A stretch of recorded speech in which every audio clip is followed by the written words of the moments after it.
जबाबदारी ही अशी गोष्ट आहे जी तुमचं वय किंवा शिक्षण बघून नाही तर घरची परिस्थिती तुमच्यावर सोपवते. जय महाराष्ट्र मित्रांनो, तुमचं स्वागत आहे आपल्या पहिल्या मिनी ब्लॉग मध्ये. आज आपल्या व्यवसायाला तब्बल 365 दिवस म्हणजेच 1 वर्ष पूर्ण झालं. आज खऱ्या अर्थाने खूप भारी वाटते. पण जेव्हा व्यवसाय सुरू केला होता तेव्हा 2-3 गोष्टी कायम मनात असायच्या.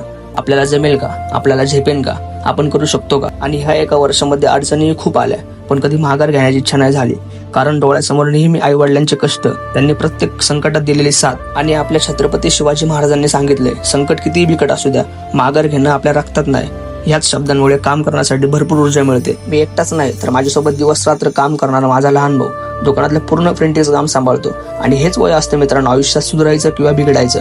आणि ह्या वयात चांगलं मार्गदर्शन मिळालं तर आयुष्याचं सोनं झाल्याशिवाय राहत नाही. तर मित्रांनो, ह्या कामाने आपलं पोट, आपलं घर, आपल्या गरजा आणि आपलं जीवन चालतं. त्या कामाला कधीच कमी समजायचं आणि लाजायचं नाही. जो समाज, नातेवाईक आणि ज्या लोकांचा तुम्ही विचार करताय की लोक काय म्हणतील, लक्षात ठेवा, तुम्ही